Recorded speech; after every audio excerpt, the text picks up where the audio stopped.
Hello internet strangers, welcome to my video where I'm going to show you how to build the best robot ever and how to be a good engineer. Let's start by making something that everyone is familiar with. Just a simple piano. I'll probably edit most of this out, but got my breadboard. Got a bunch of shit here. I got some resistors and shit.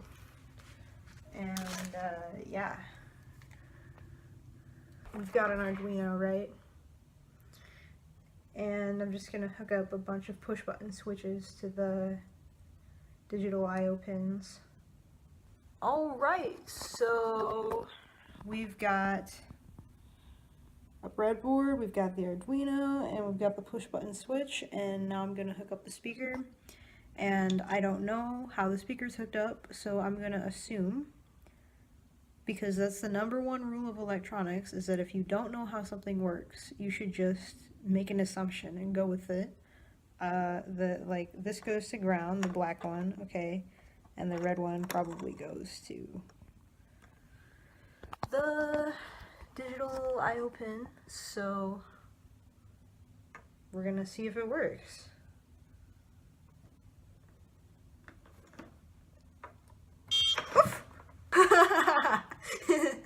I guess it works. I just plugged it in and it's not supposed to be on right now, which is why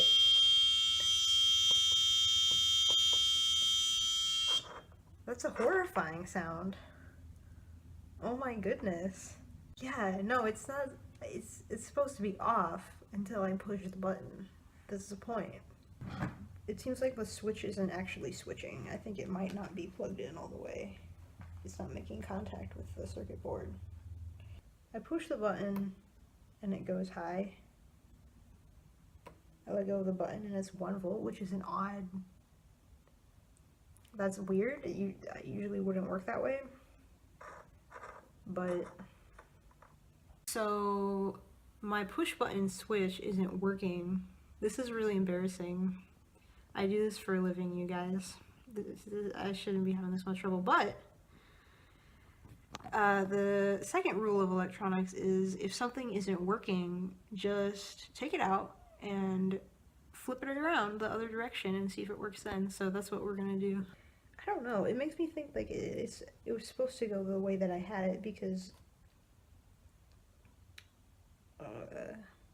if I try to flip it the other way, it doesn't really go in the breadboard the way that I want it to. The third rule of engineering is that if you don't know the answer to something, you need to Google until you find the answer.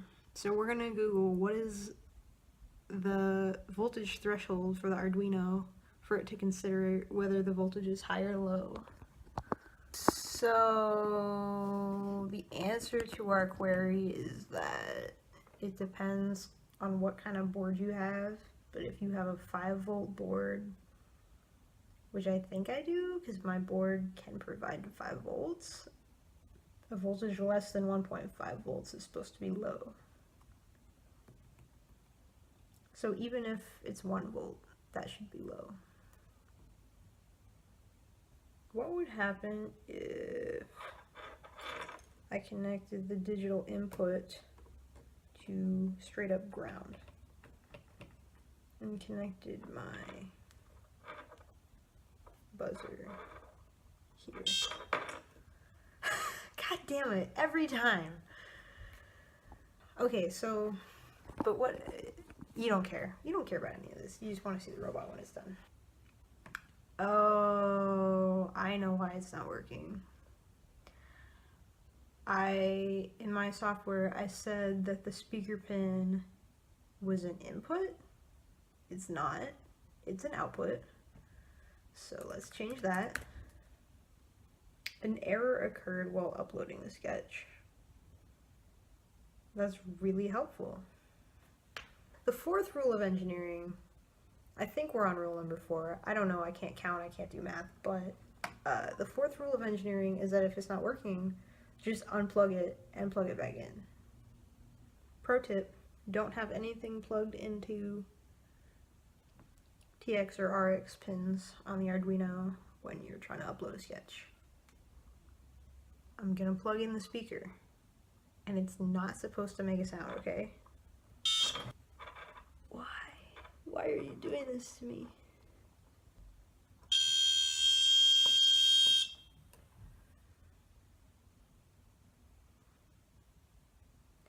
Guys, the fifth rule of engineering is that if something isn't working, just take delicate, intricate phenomenon and just rip them apart until they're little tiny pieces that you can understand.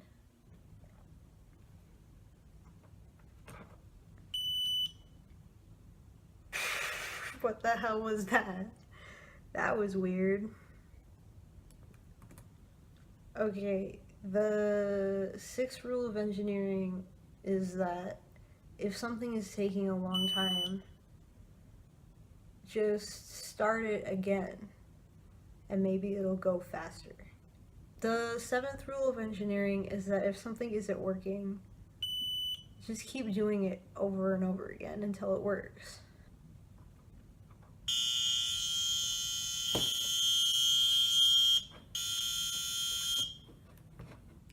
That wasn't so loud.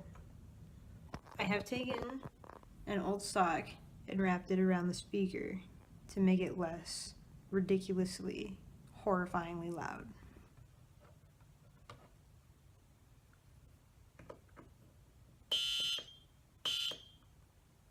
Hey, you hear that? You can't really see it, but I push the button, and when I push the button, it makes the horrifying screeching noise. Isn't science fun, you guys? Surely this is what Thomas Edison had in mind when he invented the light bulb. So what's happening is that the push button switch works, but it's kind of erratic. Like sometimes it works, sometimes it doesn't. Like right now it's working, but sometimes it just doesn't. And it's either because the switch isn't making good contact with the breadboard, or it could be because the low voltage is about 1 volt, and that's right on the edge of what the Arduino considers to be a low voltage. So I'm wondering if I can change the value of the resistor that goes to ground and maybe get that low voltage to be lower than 1 volt. So that's what I'm gonna try. So I replaced the 10 kilo ohm resistor with a lower resistor value, and it seems to be working. Now when the switch is not pushed, it's 0 volts, and when it is pushed, it's 5 volts, which is how it's supposed to be. It's still not working 100% great because the switch is kind of falling out of the breadboard, but rule number 9 of engineering is that if there's a problem, just ignore it and keep moving forward. So that's what we're gonna do. I've officially made the world's shittiest instrument.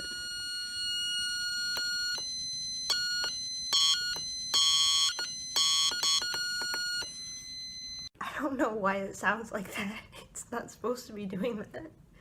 All I did was I just changed the code so that it's supposed to be looping through all the digital inputs and reading them, and if it's high then it'll play a tone, but it's not supposed to sound like that. I figured out why it was making the constant high-pitched screeching noise. I think it's because I was trying to read pins that weren't connected to either power or ground, so they were just floating. So now I have just 3 switches hooked up. It does play a tone when I push the switches, but it's supposed to be playing a different tone for each switch, and you can't really tell that that's what's happening. And I think the reason is because the speakers that I'm using are not speakers, they're alarms, which means if you just hook them up to pure 3.3 volts, they will play a tone. So like right now, even though I'm putting a square wave or whatever into them saying, hey, play this tone, it's trying to play the tone that it wants to play, so it just like results in it sounding kind of the same and kind of shitty. So I'm gonna have to use a different kind of speaker. So I found an old toy keyboard that I had from when I was a kid, and it's got this speaker in it that I think will probably work. So RIP my childhood, I'm gonna go get it. So they didn't make the power and ground wires for the speaker red and black. No, they made them blue and white. Which one's power? Which one's ground? I don't know. I guess we'll figure it out soon enough. Yes, I have glasses now. Holy shit. I hooked up the new speaker, and then I hooked up all 13 of the push button switches. The idea was that I would be able to play a chromatic scale, but this is what it actually happens.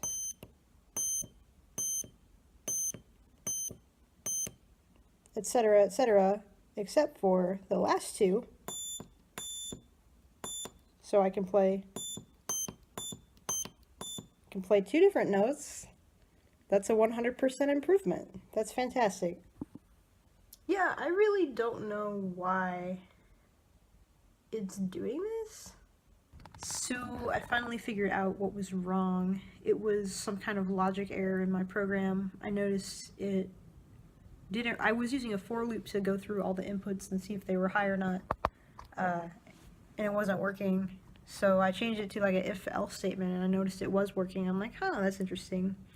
So I changed it back to a for loop. It was just something with the way I was calling the functions tone and no tone, and I don't know, it's working now. So, oh, also, to make my life significantly easier, I am only going to play a major scale, not a chromatic scale. So we only have like 8 buttons now or whatever. So this is how it works now.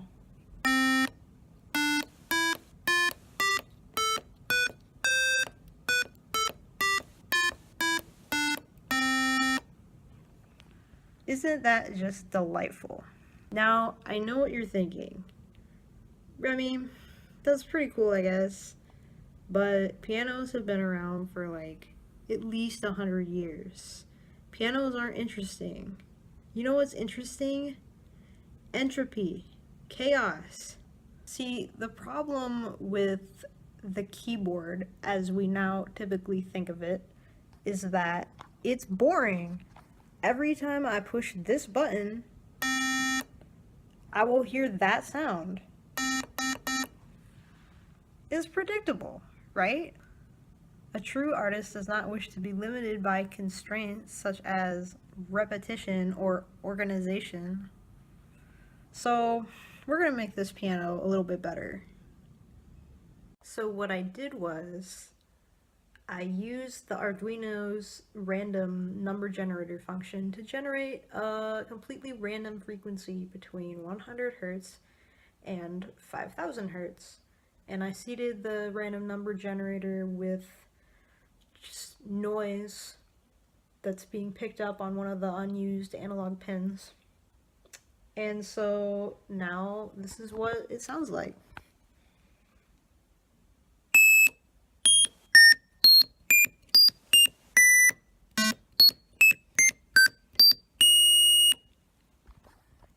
Guys, this is what the future sounds like. I mean, just listen to the sweet jams that you can play with this thing.